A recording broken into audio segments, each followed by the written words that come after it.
Selamat pagi kawan-kawan semua, para akademisi, dosen, dan ahli. MDP mau berbagi terkait peningkatan jabatan fungsional. Bagi dosen itu penting kita terus untuk mengumpulkan kredit poin, baik itu poin A di bidang pendidikan, B penelitian, C bidang pengabdian pada masyarakat, dan juga D bidang penunjang.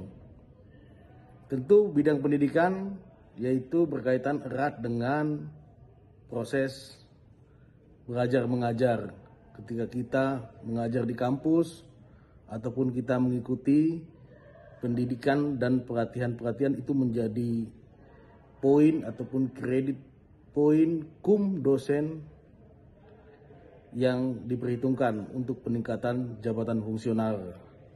Kemudian poin berikutnya adalah poin penelitian. Poin B ini berkaitan dengan tentu penelitian dalam bentuk outputnya jurnal, laporan penelitian, buku, dan sebagainya. Itu juga suatu hal yang sangat penting. Kemudian juga ada yang namanya pengabdian pada masyarakat. Nah, ini yang mau MDP sampaikan. Sebagai dosen yang sering diminta sebagai ahli, baik itu di kepolisian, ataupun di pengadilan, ataupun di instansi-instansi lainnya, ini penting bahwa sebagai ahli di pengadilan dan ataupun di kepolisian ataupun di lembaga institusi lainnya, itu ternyata memiliki cum atau kredit poin. Meskipun kredit poinnya itu bernilai 1 dalam satu kegiatan, tetapi sebagai ahli sangat bergengsi dari dunia akademisi. Kepada kawan-kawan agar diingatkan terkait untuk mendapatkan kredit poin dari ahli, kita harus pertama mendapatkan surat dulu dari lembaga instansi kepolisian seperti ini. Misalnya ini dari Kepolisian Polres Tasikmalaya.